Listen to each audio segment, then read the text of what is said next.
Okay, so this video is a follow-up to the previous video which introduced the idea of the ratio of marginal utility to price. Remember, in that previous video we were able to talk about how do you take this idea of quantity of goods consumed, generates a utility, and then turn it into what does a dollar buy you. Okay? So as you may remember from our previous video, we had our quantity of apples, the total utility generated by consuming that quantity of apples. We calculated that marginal utility, and we came up with the ratio of marginal utility to price. So just as a review, when we looked at if the ratio of marginal utility to price for this, going from consuming 0 to 0.5 bushels, generated a value of 40. The way we interpreted that was if we spend another dollar on apples, we're going to buy 40 additional units of utility. Okay, so that was what we did in the previous video. Now the trick is, how do you use this ratio of marginal utility to price to make a decision under constraints like only a fixed amount of income, or if you want to put it a different way, deciding how are we going to spend the next dollar? Do we choose to buy one thing or another? And so literally what we're going to talk about in this example is how do we actually compare apples and oranges? Okay? How are we going to make our decision of where to spend our money? So again, I already mentioned, just showed you the previous table for apples, and we have a similar table for oranges. So our price of oranges is $2.75 a bag. So first of all, we have a different price. We also have a different physical unit that's being looked at. Instead of bushels that we had for apples, we are now talking about bags for oranges. So we have our quantity of oranges, 0 bags, half a bag, 1 bag, etc. For each of those corresponding quantities of oranges, we have, if we consume no oranges, we get 0 utility. Half a bag of an orange, we get a total utility of 75, etc. Okay? So we could again go through the example of calculating that marginal utility.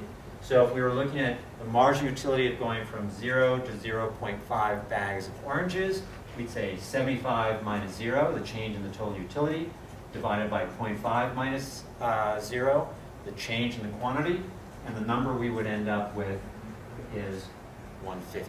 You can check the work outside of the video. If we did it from 0.5 to 1, again, we do another calculation, and the value we would get is 84. So again, if we were to do the interpretation, if we consume 1 more bag of oranges, our utility would increase by 150 units. Likewise, with the ratio of marginal utility to price, we would take this total utility, or this marginal utility, divided by 2.75, the price of oranges, and we get a value of 54.54. And if we did it for going from 0.5 to 1, we take that 84, again, divided by the price, and we get a value of 30.55. So again, all we've done is just mimic the operations from the apple side. We've done it on the orange side.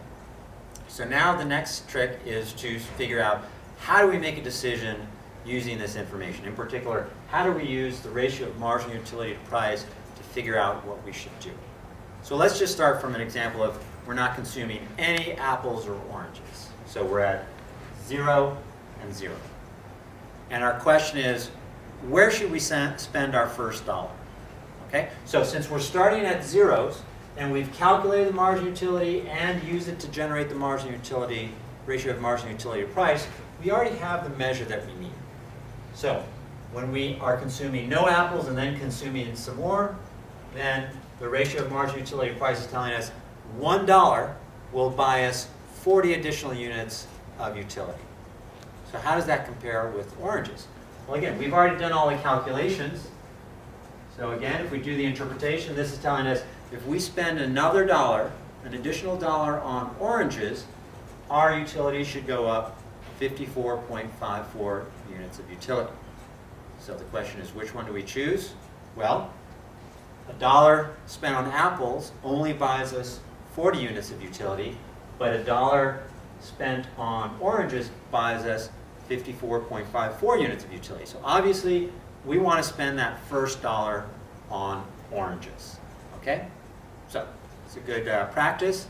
So let's see Well, and you're noticing that as we consume, at least with these two examples, as we consume more of the good, even though the total utility is going up, the marginal utility is going down. So what we're seeing is that as we consume more of a good, that marginal utility is coming down, which also means that what a dollar buys in terms of marginal utility will also go down. So we'll start now with this idea. We decided to buy oranges. So let's say we're at 0.5 bags of oranges, and we're still at 0 bushels of apples. So where should we spend that next dollar? Well, in going from 0.5 to 1, we get that ratio of marginal utility price of 30.55 over 1. So this is telling us another dollar spent on oranges will increase our total utility by 30.55 units. So it's not bad, not as much as it was before. But the real question is, how does that compare to apples? Well, since we were consuming 0 apples and we're still trying to decide if we should spend $1 on apples, we go back to this original measure, and we interpreted this measure as another dollar spent on apples will generate 40 additional units of utility. And so 40 is greater than 30.55. So in this case, we should be spending our money, our next dollar, on apples instead of oranges. So again, that's the idea of how we use this ratio of marginal utility to price. It literally lets us compare apples and oranges.